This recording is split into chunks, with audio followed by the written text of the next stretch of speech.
Building muscle and losing fat at the same time is called body recomposition and is one of the most debated topics in fitness. I'm here to cut through the noise and tell you the truth. Body recomposition is entirely possible, but how you approach it depends on where you are in your fitness journey. Beginners have a distinct advantage here, and the results can come surprisingly fast. Let's break it down. The beginner phase is almost magical. If you're just starting out, your muscles aren't used to resistance, and your nutrition likely has room for improvement. This makes it easier to lose fat and build muscle simultaneously. That's why it was up till recently thought that only beginners and obese people can build muscle and lose fat at the same time, whereas the others were supposed to bulk and cut separately, not necessarily in this order. Here's how it works. As a beginner, even lifting small weights or using body weight for strength training provides enough stimulus to grow muscle. Your metabolism also gets a boost because building muscle is energy intensive, meaning it takes lots of calories to repair and grow those muscle fibers. And since your body isn't efficient at storing fat and building muscle at the same time yet, it's easier to draw energy from stored fat to fuel these changes. Nutrition is also important. Beginners see fast improvements simply by cutting out processed foods and focusing on protein, fiber, and healthy fats.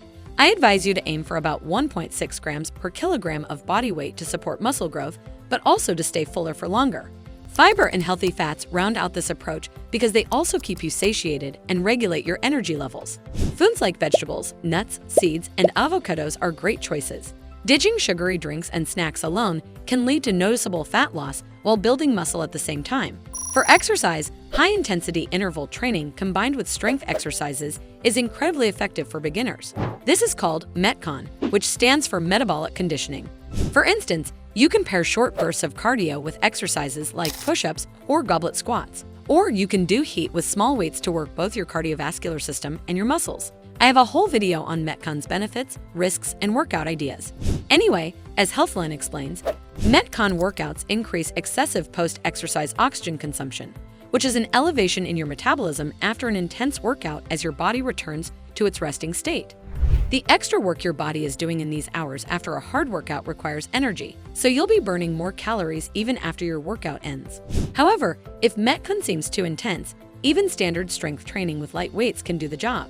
Performing compound movements like squats, deadlifts, and bench presses targets multiple muscle groups while increasing calorie burn during and after the workout. The key here is consistency. 3 to 4 well-planned sessions per week, coupled with smart nutrition choices, will deliver awesome results.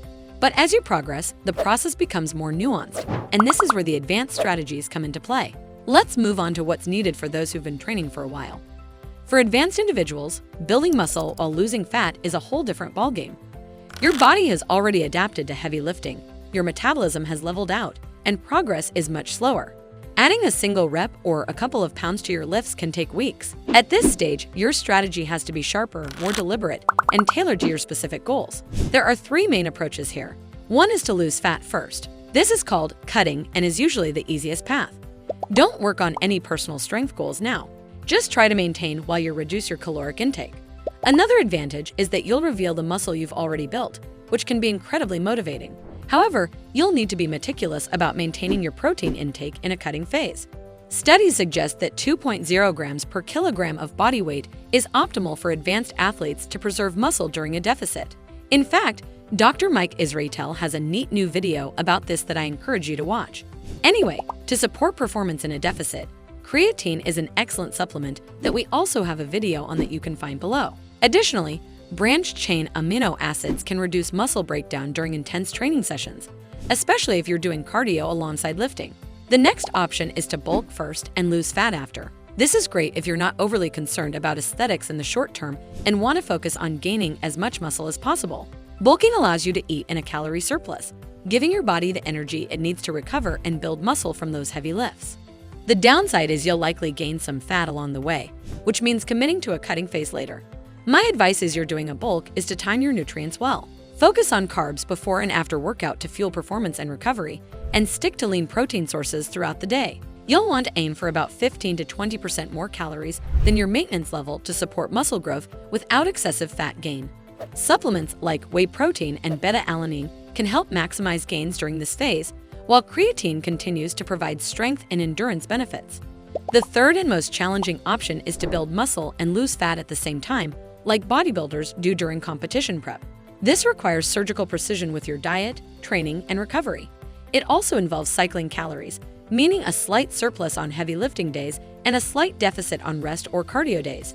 Yes, I actually said cardio days, and I'll discuss more in a second. The point is this strategy keeps your body in a constant flux of gaining muscle and losing fat. But the process is slow and demands incredible discipline. To make recomp work, tracking is non-negotiable. Weigh your food, monitor your macros, and track your lifts. Protein remains the cornerstone, but you'll also need to carefully time your carb intake to fuel workouts without overdoing it.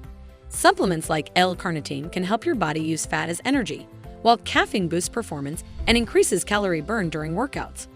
As for cardio, there's always the debate about whether it hinders progress.